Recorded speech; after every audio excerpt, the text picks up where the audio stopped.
안녕하세요, 여러분. 편안하게 듣는 잠자리 동화 달콤 오디오북입니다. 오늘은 올해의 마지막 날입니다. 올해 여름쯤 오디오북을 시작하였는데요. 부족한 점이 많았음에도 따뜻한 격려와 응원 너무 감사했습니다.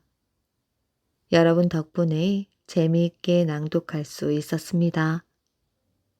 2023년 한 해 고생 많으셨지요? 힘드셨던 일들은 잊으시고 다가오는 새해에는 뜻하는 모든 일 성취하시고 행복하시길 바랍니다.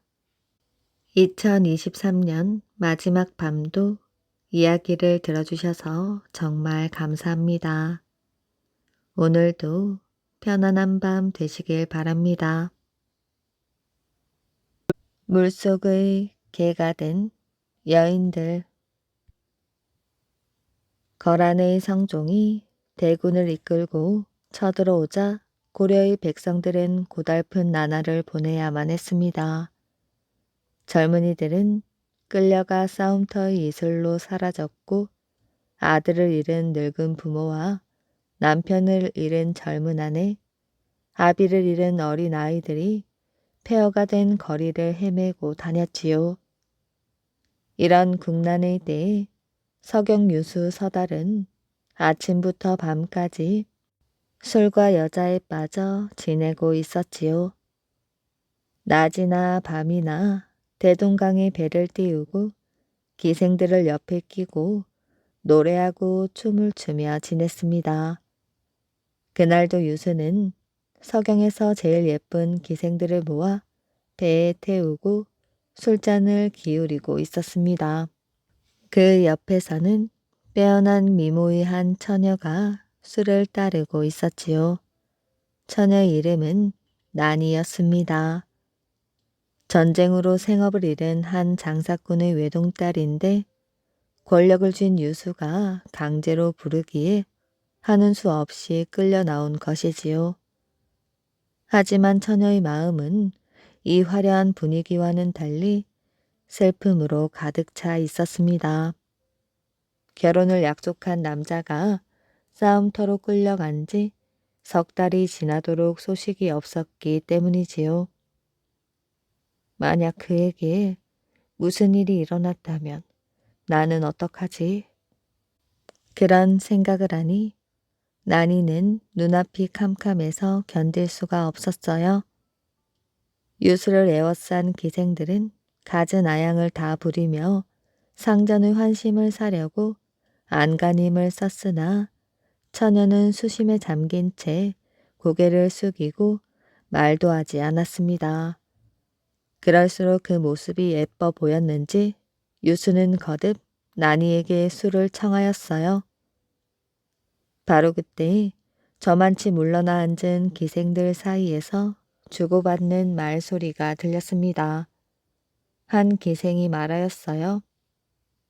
엊그제 안뚝부에서 벌어진 전투는 처참하기를 이를 데 없었다는구나. 10,000명 가까운 우리 편 군사들이 전사했다는 것이야. 꽃다운 젊음을 피워보지도 못하고 나쁜 거란 놈들. 나는 여자로 태어난 것이 분해 죽겠어. 남자로 태어났다면 나도 싸움에 나가 그들을 모조리 죽여버리는 것인데. 기생은 이렇게 말하면서 유수 쪽을 흘낏 돌아보았습니다. 그러나 술에 취한 이 썩어 빠진 벼슬아치는 못 들은 척하고 있었습니다. 배가 강한 가운데로 나아가자 유수가 난이의 허리를 더욱 세게 죄며 꼬드기기 시작하였지요. 네가 내 소원을 들어주면 거덜난 네 아비의 장사 미천도 대줄 것이고 왕비 못지않게 호강도 시켜주마. 난이는 고개를 숙인 채 아무 대답도 하지 않았습니다. 왜 그렇게 풀이 없는 것이야? 네 새서방이 전쟁터에라도 갔느냐? 나간 놈들은 다 죽었어. 그러자 난이가 고개를 들고 물었습니다. 그게 정말이옵니까, 사또? 그렇다니까. 수많은 장정들이 죽어나갔지. 유수는 아무렇지 않은 듯 내뱉었으나 난이는 가슴이 찢어지는 듯 하였습니다. 그러니 죽은 남자를 기다릴 게 아니라 나 같은 대장부를 모셔보라고. 유수는 웃음을 터뜨렸으나 난이는 울고 싶었습니다. 난이는 입술을 깨물고 조용히 일어서서 뱃전으로 걸어갔습니다. 이봐, 어디 가는 거야? 유수가 소리를 쳤지요. 그러나 이미 때는 늦었습니다. 가슴에 한을 품은 난이는 뱃전에 신을 벗어놓고 대동강 푸른 물에 풍덩 뛰어들었습니다.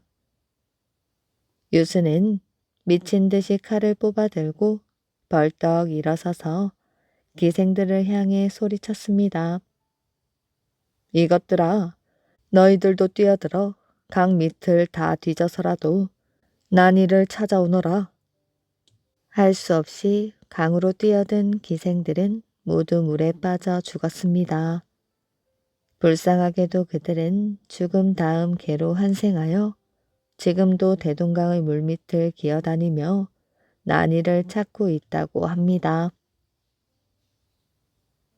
만냥을 받은 할아버지. 금강산 양집 마을에 할아버지 한 분이 살고 있었습니다. 할아버지는 한평생을 양반집에서 머슴으로 살다가 늙고 병이 들자 쫓겨나 고향 마을로 돌아온 불쌍한 사람이었습니다.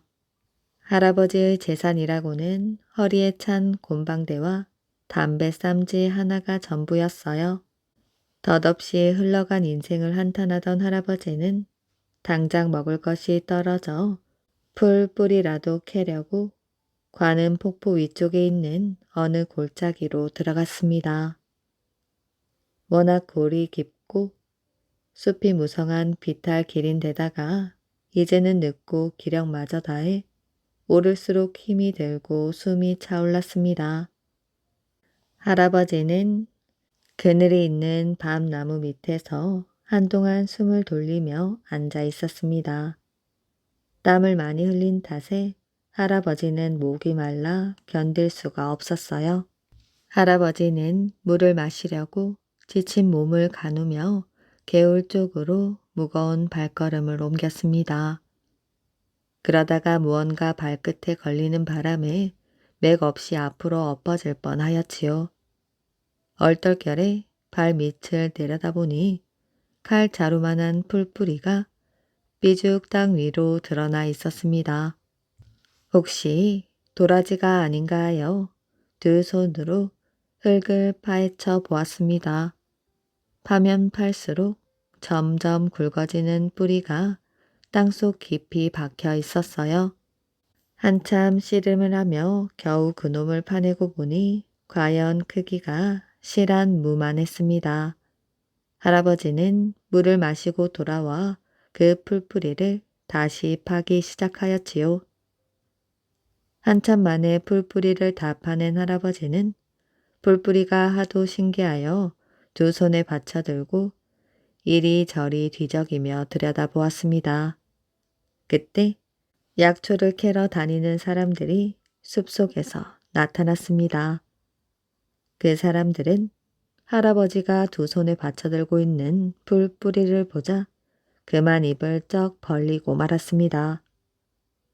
아니, 이렇게 큰 산삼을 어디서 캤소? 이렇게 큰 놈은 생전 처음 보는걸. 약초 캐는 사람들은 할아버지가 들고 있는 산삼을 바라보며 저마다 부러움을 금치 못하였습니다. 그제야 할아버지는 자기가 캔 풀뿌리가 다름 아닌 산삼이라는 것을 알았으나 선뜻 믿어지지 않았지요. 다음 날부터 할아버지가 산삼을 캤다는 소문을 듣고 할아버지 집으로 구경 오는 사람들이 많아졌습니다. 사람들은 모두 산삼을 보자 그저 놀라기만 하였지요. 이렇게 시작된 산삼 구경은 어느새 흥정판으로 변해갔습니다. 모두들 이처럼 큰 산삼을 팔고 사는 것을 여지껏 본 적이 없는지라 그것 또한 재미있는 일이겠다 여기고 자리를 뜰 생각을 하지 않았지요. 원래 금강산 약재들은 효능이 좋아서 비싸게 팔리기 마련이었는데 산삼이 이렇게 크니 부르는 게 값이라고 했습니다. 그때 금강산 구경을 왔던 어느 고을의 부자가 돈 만냥을 선뜻 내놓고 산삼을 가져갔습니다. 구경 왔던 사람들은 할아버지가 이제는 그 돈으로 밭도 사고 소도 사고 병든 몸도 추스르게 되었다고 자기 일처럼 기뻐했지요. 과연 할아버지는 사람들 말대로 산삼 판 돈으로 밭을 사고 자그만 과일 나무 밭도 마련하였습니다. 그러고는 힘에 걸맞게 참외를 심고 수박도 심었지요. 그러더니 가을에는 만물상으로 들어가는 길목에 정자를 짓고 그 옆에 가게 같은 것을 차려 놓았습니다. 할아버지는 하루 종일 정자에 앉아서 금강산 구경을 오는 손님들을 불러들였습니다. 그리고 사람들에게 12,000 봉우리마다 깃들어 있는 구수한 전설을 들려주었지요. 그리고 나서는 손님들에게 자기가 밭에서 가꾼 수박이며 참외를 권하였는데 돈을 받는 일이라고는 단 한 번도 없었습니다. 그렇기 때문에 금강산 구경을 오는 사람이면 누구나 할아버지 정자에 들러 쉬어가게 마련이었어요. 처음에는 이상한 할아버지라는 말이 돌았습니다. 하지만 얼마 지나지 않아 사람들은 만물상 어기 정자에서 할아버지가 보이지 않으면 허전한 마음을 금치 못하였습니다. 그런데 할아버지는 예나 다름없이 늘 헌 옷을 입고 다니고 끼니도 이것저것 되는 대로 때우며 살았습니다. 하루는 이웃 마을에 사는 노인 한 분이 할아버지를 찾아와서 늙음하게 돈 만냥이나 얻어 팔자를 고치게 되었는데 어째서 밥 한 끼 변변히 잡수지 않고 늘 남 좋은 일만 하느냐고 가볍게 나무랐어요. 그러자 할아버지는 조용한 목소리로 말하였습니다.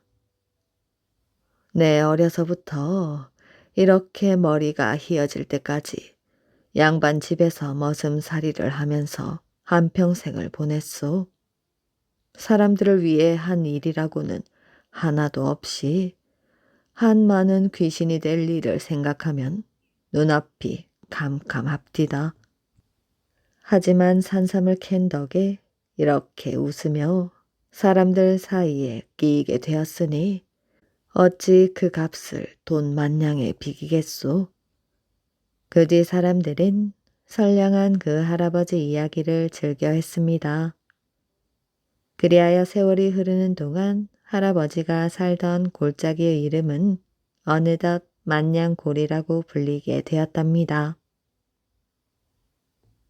구렁이를 도와준 배 주인. 큰일 났습니다. 선주 어르신. 이 사람아, 숨 넘어가겠네. 뭐가 큰일이란 말인가? 배의 주인인 선주 아저씨는 뱃사람이 놀라 더듬거리는 모습에 자리를 당겨 앉으며 다그쳐 물었습니다. 소금을 배에서 퍼내려고 배의 머리 쪽 짐칸의 뚜껑을 열었더니요. 아, 글쎄. 어마어마하게 큰 구렁이 한 마리가 소금 가마 위에 다리를 틀고 앉았다는 것이었습니다.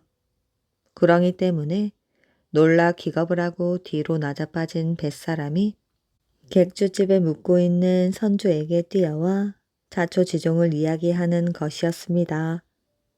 선주 아저씨는 뱃사람의 말을 듣는 순간 구렁이 한 마리가 머리에 떠올랐습니다. 선주 아저씨는 신안군에 있는 장산도에서 소금을 200가마쯤 실을 수 있는 자그마한 진배 한 척을 가지고 있었습니다. 장산도에는 염전이 많이 있었어요.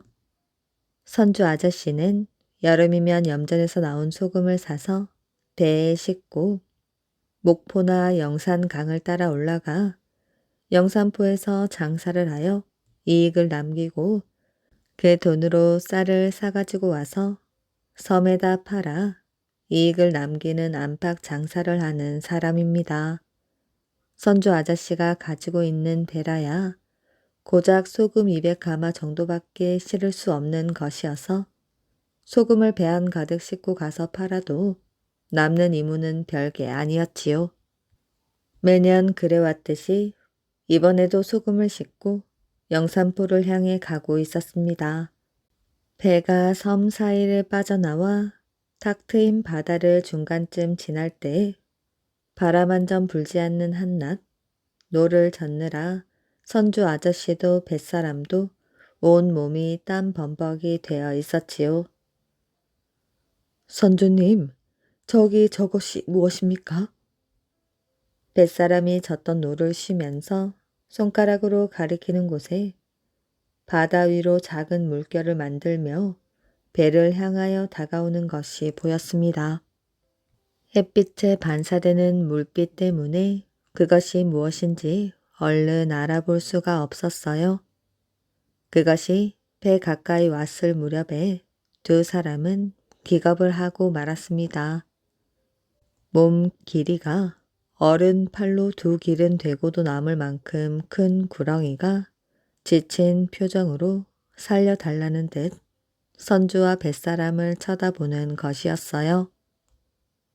구렁이가 어떻게 해서 이 바다 한가운데로 헤엄쳐 들어오게 되었는지 그런 걸 생각해 볼 정신이 아니었습니다. 선주 아저씨는 정신이 아뜩했습니다. 구렁이는 영물이라는데 살려달라는 저 녀석을 모른 척 내팽개친다면 혹시 복수하지는 않을까? 선주 아저씨는 그 순간 좋은 생각이 떠올랐어요. 구렁이를 살려주면서도 배 위로는 올라오지 못하게 하는 방법 말이지요. 선주 아저씨는 손에 쥐고 있던 삿대를 바다에 던져 주었습니다. 삿대가 바다에 던져지자 깜짝 놀란 듯 멈칫거리던 구렁이는 이내 머리를 삿대 쪽으로 돌리더니 삿대를 칭칭 감고는 쉬는 것이었어요. 혀를 날름거리며 고맙다는 인사라도 보내는 것 같았습니다. 그날 밤중 무렵부터는 빗방울이 떨어지기 시작하였습니다. 다음날 저녁 때쯤 배가 영산포에 닿았지요. 선주 아저씨는 장마가 들기 전에 소금을 팔고 쌀을 사서 다시 장산도로 돌아가야 했습니다. 그런데 그놈의 구렁이 때문에 소금을 배에서 퍼낼 수가 없었지요. 날짜는 자꾸 가고 객주집에 내야 할 돈은 올라만 가는데 어찌할 바를 몰랐습니다. 선주 아저씨는 우라통이 치밀어 술만 마셔댔습니다. 그 구렁이가 언제 어떻게 감쪽같이 배에 올라왔는지 아무리 생각해도 알 수가 없었지요. 구렁이는 영물이라는데 귀신처럼 재주를 부렸는지도 모른다는 생각을 하자 그 녀석이 언제 어느 때 이 방에까지 쳐들어올지도 모른다는 생각까지 들었습니다. 선주 아저씨는 날마다 뱃사람을 시켜 배에 가보게 하였지요. 지금도 그냥 그 자리에 있던가? 예, 그 자리에 있습니다. 큰일 났군. 오늘이 벌써 보름째 아닌가? 소금을 팔아봤자 밥값도 안 되겠네. 그렇게 20날쯤 지났습니다. 서울에서 상인들이 내려와 소금을 몰아 산다는 소문이 퍼졌지요. 장마가 들기 전에 소금을 사가려는 상인들이었습니다. 장마가 들면 소금 생산이 중단되고 그러면 자연히 소금 값이 오를 것이기 때문이지요. 1000가마씩 실을 수 있는 커다란 소금 배가 수십 척 내려와 소금이란 소금은 몽땅 사들였습니다. 소금 값이 하늘 높은 줄 모르고 뛰어 올랐지요. 중간 상인들이 소금을 사 가지고 서울 상인들과 흥정을 하느라 매점 매석과 투기가 일어난 것입니다. 선주 아저씨가 장산도에서 사올 때의 값보다 30배도 더 올랐습니다. 서울 상인들은 배를 채울 만큼 소금을 샀는지 떠날 채비를 하였지요. 선주 아저씨는 더 이상 구렁이가 나가주기만을 기다리고 있을 수는 없었습니다. 서울 상인들이 떠나고 나면 소금 값이 떨어질 게 뻔한 일이었지요. 선주 아저씨는 몽둥이를 하나 단단히 움켜쥐고 배로 갔습니다. 몽둥이로 구렁이를 두들겨 패서 내쫓고라도 소금을 팔아야겠다고 결심하였지요. 선주 아저씨와 뱃사람은 배에 올라가서 발소리를 죽이며 구렁이가 떠리를 틀고 있는 이물 쪽으로 다가갔습니다. 뱃사람이 몽둥이 끝으로 가판에 있는 창고의 문을 열었지요. 환한 빛이 창고에 쏟아져 들어갔습니다. 선주 아저씨는 몽둥이를 높이 치켜들고 창고 안을 노려보았어요. 팔뚝보다 굵은 구렁이가 따리를 들고 소금 가마 위에 앉아 있는 것이 보였습니다. 두 사람은 동시에 몽둥이로 구렁이를 힘껏 내리쳤습니다. 이놈의 구렁이! 그런데 구렁이는 몽둥이를 맞고도 꿈쩍도 하지 않았어요. 두 사람은 다시 몽둥이를 치켜 들었습니다.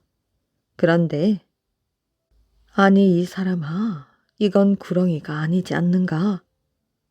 오? 그것은 구렁이가 아니라 배에서 쓰는 굵은 밧줄이었습니다.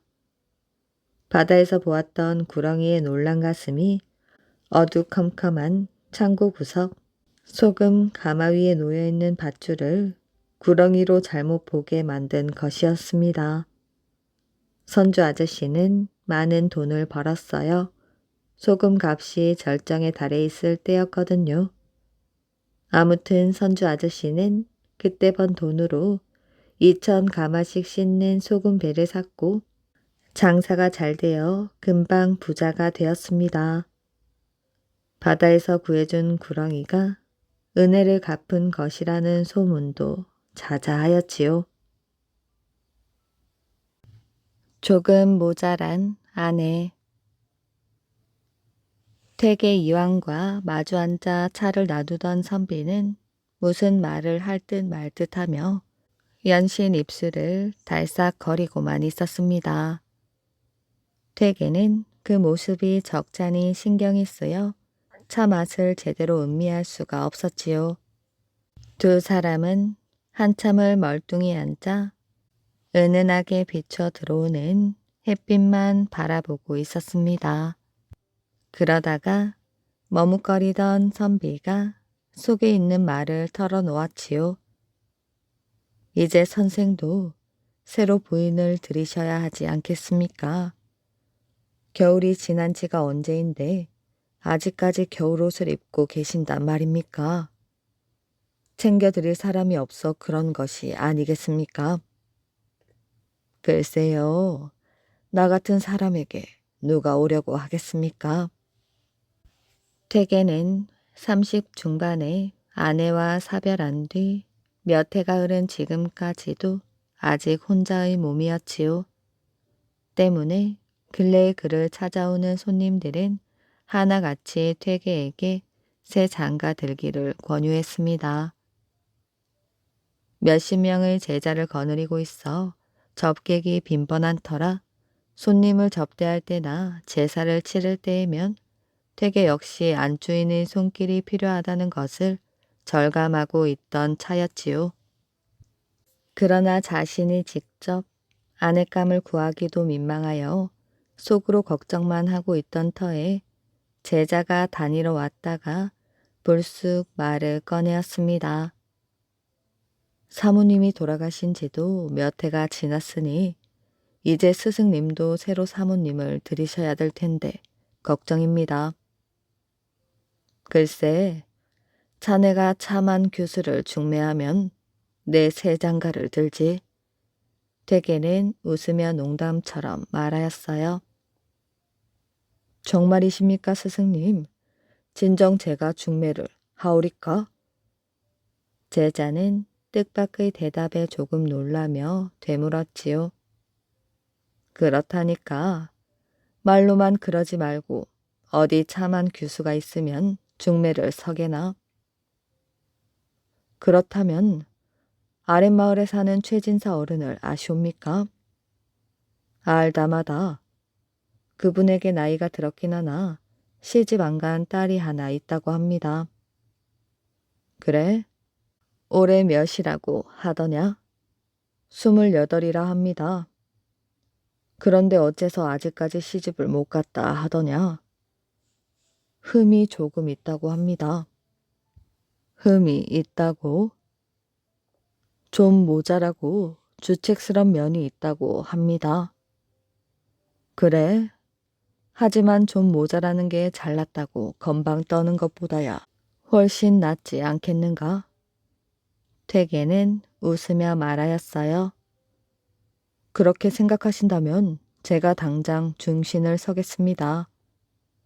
퇴계가 별 대답 없이 입가에 미소만 짓고 있자 제자는 그 모습을 승낙의 표시로 받아들였습니다.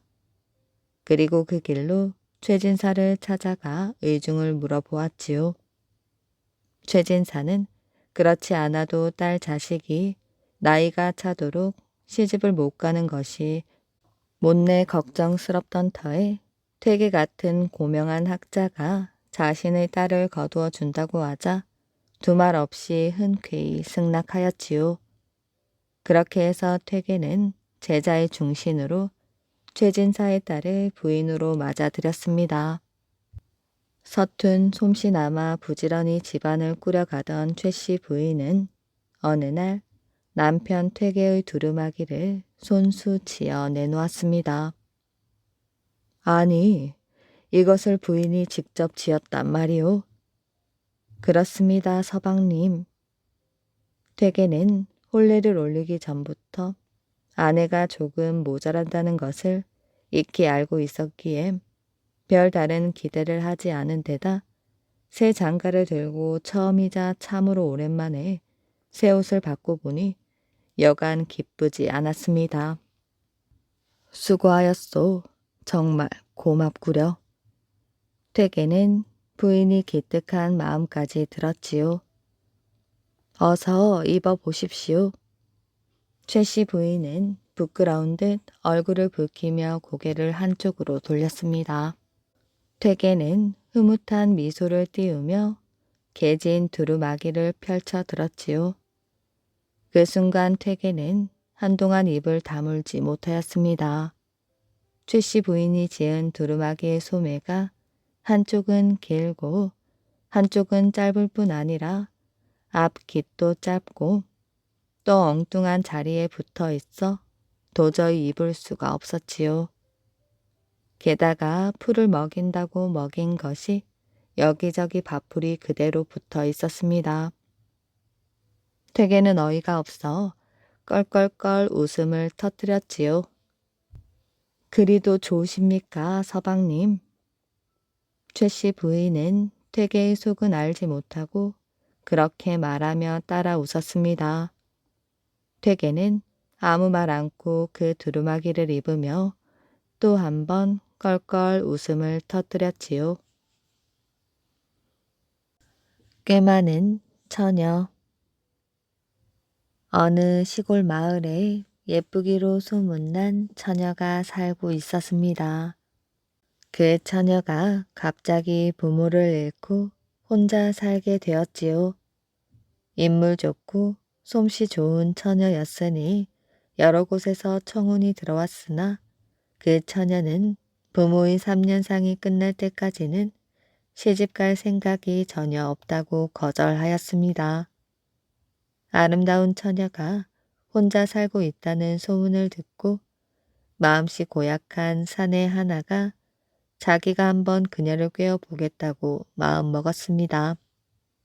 사내는 그녀를 찾아가서 온갖 선심을 다 써가면서 꿰어보았으나 그녀는 쳐다보지도 않았지요. 화가 난 사내는 위협까지 하였으나 그녀의 마음을 움직일 수는 없었습니다. 그래서 마지막 수단으로 밤중 찾아가서 강제로라도 제 아내로 삼아 보겠다고 결심하였지요. 사내의 속셈을 미리 알아챈 처녀도 국리 끝에 무슨 생각을 했는지 큰 개를 물동이에 넣고 부엌 아궁이에는 밤을 묻어 놓았습니다. 그리고 다시 뜰에는 개똥을 잔뜩 주워다 놓고 대들보이는 절구통을 매달아 두었지요. 마당엔 명석을 펴두고 그 옆엔 지게를 놓아 두었습니다. 드디어 밤이 되었어요. 비치던 달빛마저 구름에 가려지고 사방이 고요해지자 사내는 살그머니 살인문을 열고 마당으로 들어섰습니다. 잠시 후 방문을 열려고 했으나 처녀는 문고리를 잠그고 열지 않았습니다. 사내는 완력을 써서 문고리를 빼고 방으로 들어갔어요. 처녀도 이제는 어쩔 수 없게 되었습니다. 처녀는 나지막한 목소리로 사정을 하였습니다. 당신이 내 얼굴이 고운데 반해서라면 불을 밝히고 내 얼굴을 보아야 할 것이 아니에요.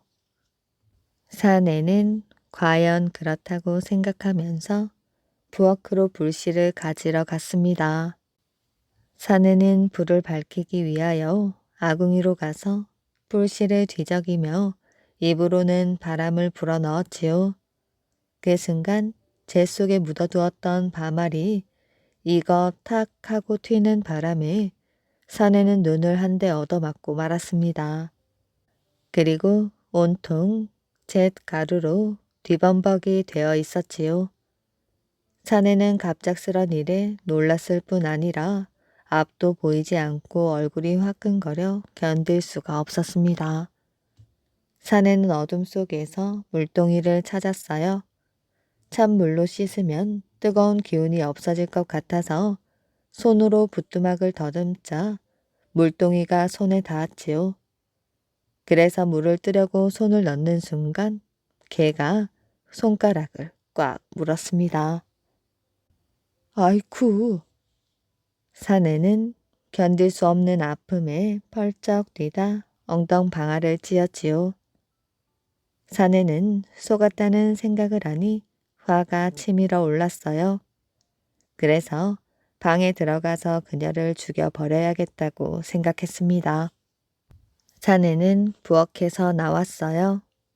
화도 나고 급하기도 하여 빨리 발을 내딛다가 그만 개똥을 밟아 미끄러졌습니다.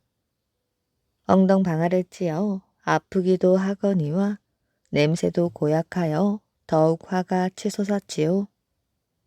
사내는 벌떡 일어나 마루로 올라섰습니다. 그 순간 대들보에 달아매 두었던 절구통에 이마를 부딪히면서 무거운 절구통이 아래로 떨어졌지요. 그 사내는 마당으로 뒹굴어 떨어지면서 기절을 하고 말았습니다. 이때 마당에 펴져 있던 멍석은 사내를 똘똘 말고 지게는 그 멍석을 지고 저절로 가더니 개울 낭떠러지에다가 사내를 내던져 버렸지요. 이렇게 해서 아름다운 처녀는 화를 면하고 부모의 3년상이 다 끝난 뒤 양반집 도련님에게 시집가서 아들, 딸 많이 낳고 잘 살았다고 합니다. 땅속의 금 항아리. 옛날에 김씨성을 가진 어진 재상이 있었습니다. 그런데 이 재상은 젊었을 때에는 집안이 가난하여 어떤 절에서 가까스로 끼니를 때우며 글 공부를 하였지요. 그런데 그 절 뒤에는 늙은 나무가 한 그루 있어서 마치 큰 우산처럼 들이우고 있었습니다. 김선비는 이 나무 그늘에서 때때로 피곤한 몸을 풀었지요. 그런데 하루는 지팡이로 땅을 두드렸더니 뜻밖에도 거기서 괴상한 소리가 울려 나왔습니다. 순간 이상한 생각이 들었어요. 혹시 뭔가 묻혀 있는 게 아닐까? 김선비는 무의식 중에 흙을 조금씩 긁어내었습니다. 그러자 얼마 안 파서 큰 항아리가 한꺼번에 3개가 나왔지요. 항아리 속에는 뜻밖에도 백금이 가득가득 담겨 있었습니다. 저도 모르게 놀랐지만 무슨 생각에선지 얼른 흙으로 전처럼 묻어놓고 부랴부랴 돌아왔지요. 그런 일이 있은 후에도 그는 이 일에 관하여 누구에게도 말을 하지 않았습니다. 그 후 몇 달이 지났어요. 선비는 공부를 마치고 그 백금 항아리를 그대로 둔 채 집으로 돌아왔습니다. 그런데 그 절에 중이 찾아왔어요. 뜻하지 않게 화재가 나서 절이 모두 타버렸습니다. 그러니 중은 절을 재건하려고 이렇게 부조를 얻으러 다니는 중이었습니다. 그 말을 들은 김선비는 나무 밑에 묻힌 새 항아리의 백금을 생각하고 나는 가난하기 때문에 절에서 신세를 많이 졌으면서도 오랫도록 갚지 못하였소. 그러나 이제 백금 새 항아리를 부조할 생각인데 어떻겠습니까?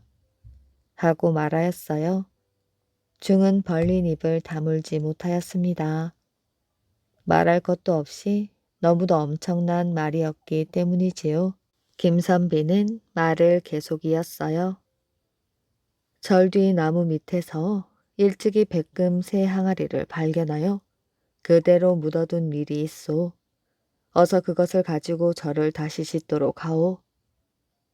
중은 반신반의하면서도 절에 돌아와 나무 밑을 파보았습니다.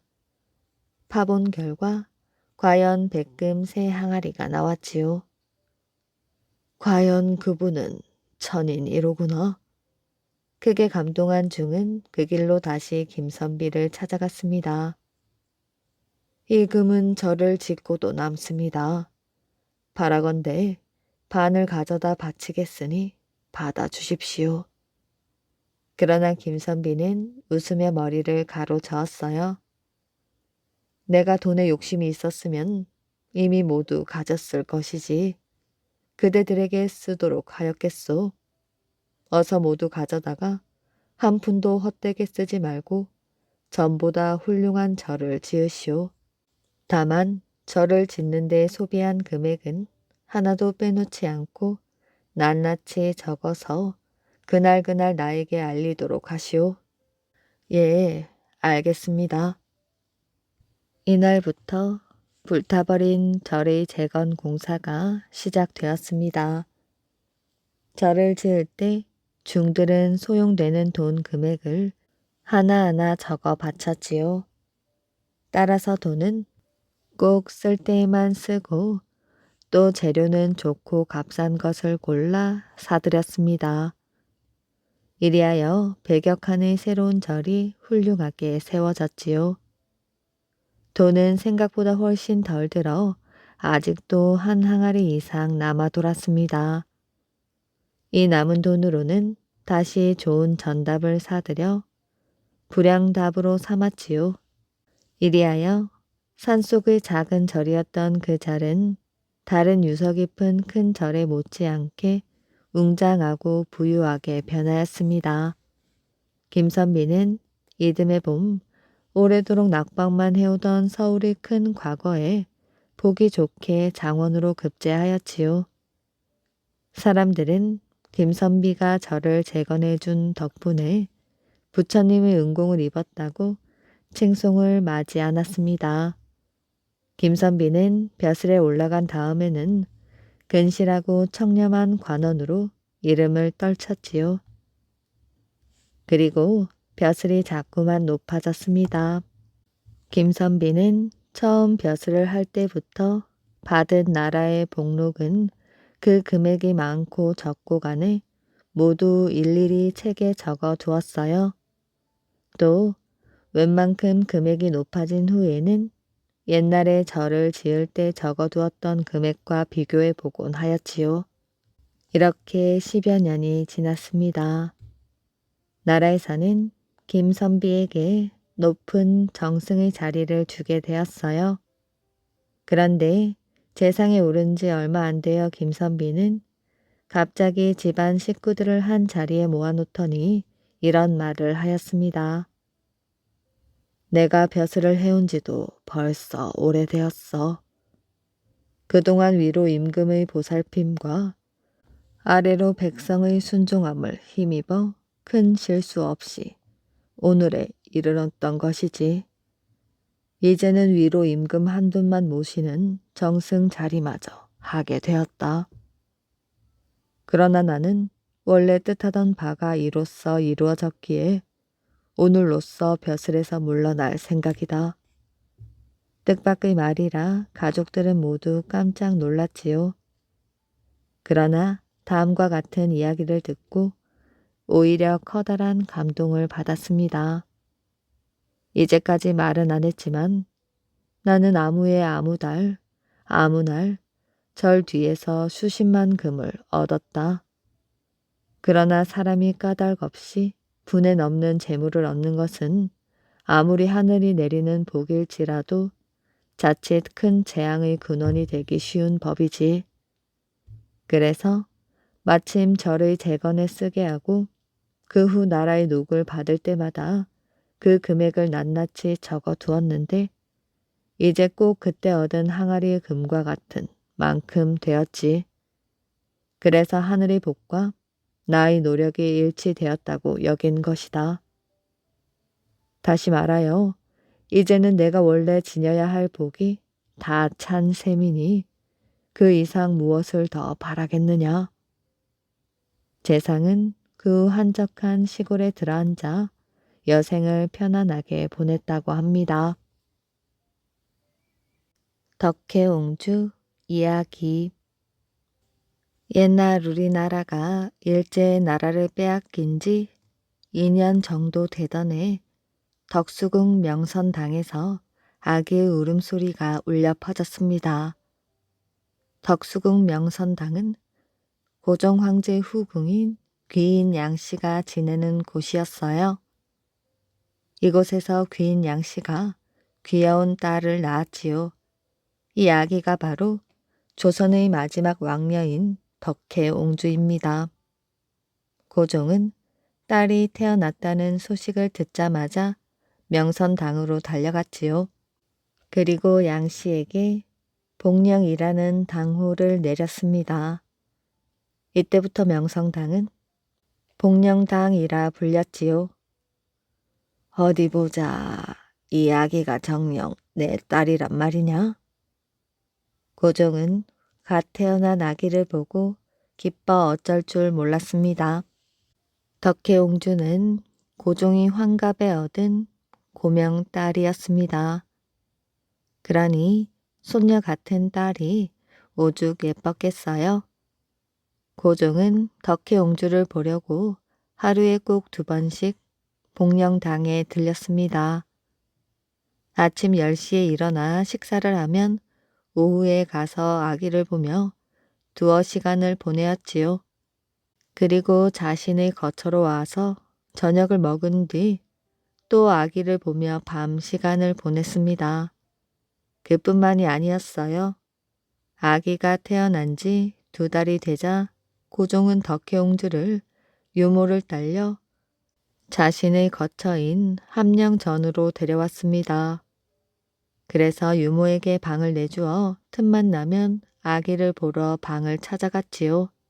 젖을 먹이던 유모가 놀라 얼른 일어나려고 하면 고종은 손을 저어 말리며 이렇게 말했습니다. 그냥 누워있거라. 아기가 깨면 어찌하느냐. 난 옹주가 자는 모습을 보고 싶구나. 하루는 고종이 덕혜옹주를 무릎에 앉힌 채 궁녀들에게 권했습니다.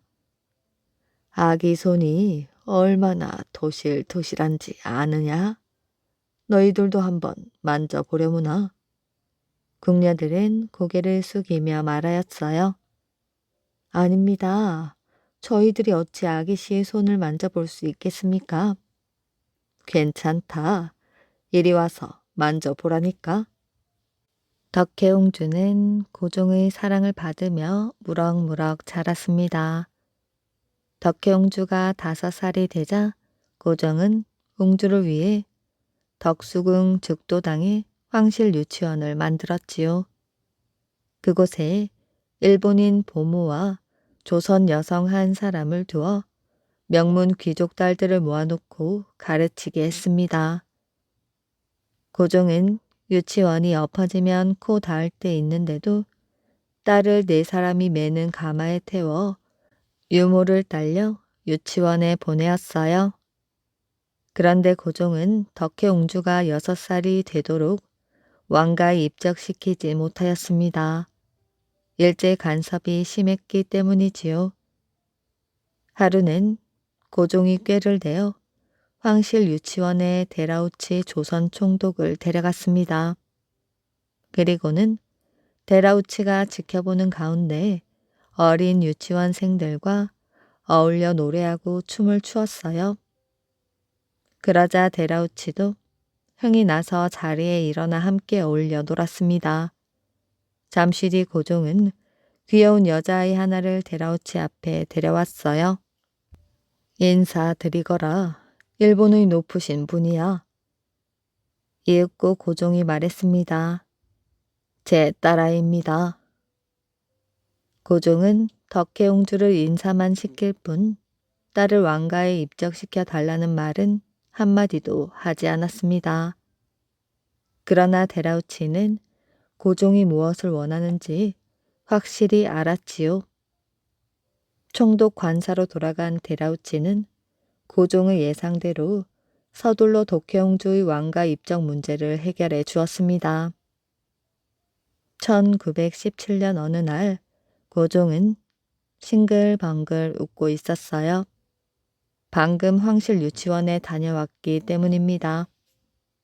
고종은 유치원에서 노래를 부르고 춤을 추는 덕혜옹주의 모습이 떠올랐습니다. 그러자 저절로 웃음이 나왔지요.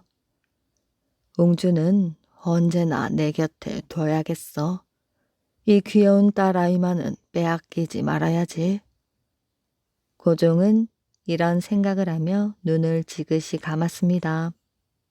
문득 일본에 끌려간 영친왕이 머릿속에 떠올랐습니다. 고종이 1910년 나라를 빼앗긴 뒤에는 일제에 의해 이태왕이라 불리며 분한 세월을 보내고 있었습니다. 딸아이를 빼앗기기 전에 먼저 손을 써야 해. 고종은 궁리의 궁리를 거듭하다가 시종 김황진을 불러 물었습니다. 그대는 아들이 있는가? 없습니다. 딸만 하나 있습니다. 그럼 조카는 있겠지? 예, 많이 있습니다.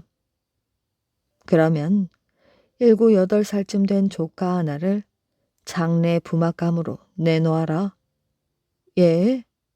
그게 무슨 말씀이십니까? 내가 그대에게 이런 부탁을 하는 것은 옹주가 일본으로 끌려가는 것을 막기 위해서야. 그대 조카와 약혼을 두고 적당한 시기에 발표하면 일본도 옹주를 볼모로 데려가진 못할 것 아니냐. 김항진은 고종의 부탁을 받아 조카 하나를 고종에게 소개했습니다. 고종은 그 아이를 덕수궁으로 데려오게 한 뒤 한밤중 몰래 만났습니다. 고종은 아이를 찬찬히 뜯어보며 고개를 끄덕였어요. 이 아이를 먼저 그대의 양아들로 삼거라. 그런 다음 옹주와 약혼을 하는 것이지. 서둘러야 한다. 이쯤 고종은 시종 김왕진을 통해 비밀리에 추진하는 일이 또 있었습니다. 그것은 파리 강화 회의에 우리나라 대표를 보내어 조선 독립을 호소하는 것이었지요. 고종은 김왕진을 앞세워 이 일에 필요한 자금을 모으고 있었습니다. 그런데 얼마 뒤 김왕진은 일본 경찰에 붙잡혀 일제 경무총감부에 끌려갔습니다. 그리고 다시는 고종을 만날 수 없게 되었지요. 결국 고종의 계획은 수포로 돌아가고 말았습니다.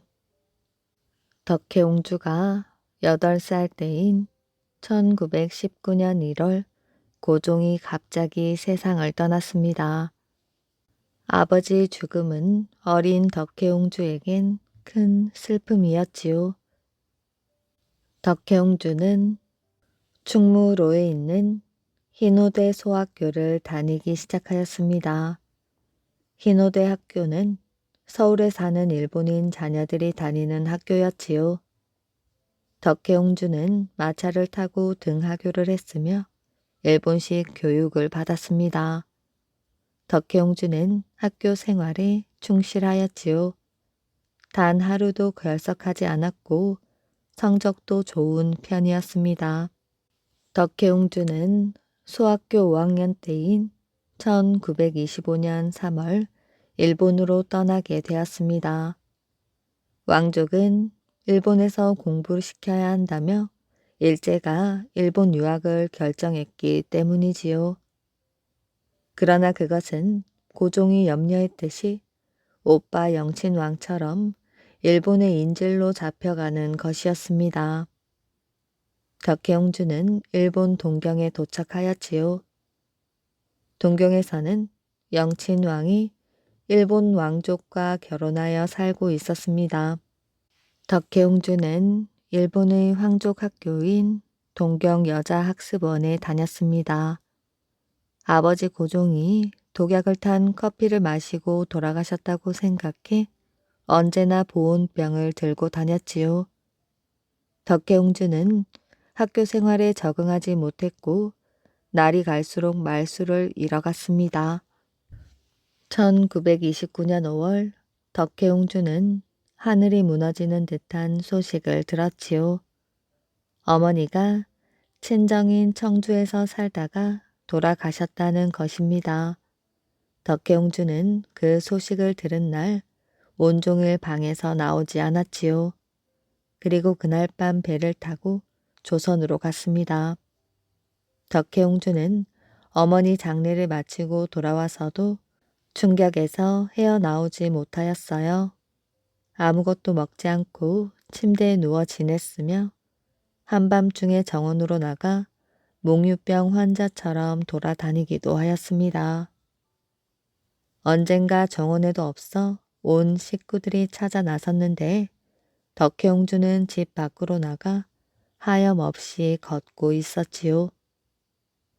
덕혜옹주는 정신병이 깊어져 갔습니다. 어떨 때에는 영친왕 내외를 알아보지도 못하였지요. 덕혜옹주의 병이 악화된 1930년 가을 대마도 번주의 아들인 소다케시 백작과 옹주의 결혼 이야기가 나왔습니다. 이듬해 봄 덕혜옹주의 병이 조금 나아지자 두 사람의 결혼식이 열렸지요. 덕혜옹주는 결혼을 하기 싫어서 사흘 동안 아무것도 먹지 않고 울기만 하였습니다. 하지만 강제로 시키는 결혼을 피할 수가 없었지요. 이렇게 시작된 결혼 생활이 편할 리가 없었습니다. 두 사람 사이에는 딸 하나가 있었어요.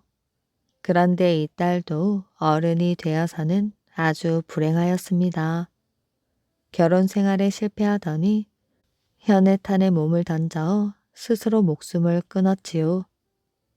덕혜옹주는 평생 정신분열증이라는 정신병에 시달렸습니다. 동경 근처에 있는 정신병원에 갇혀 지내었지요.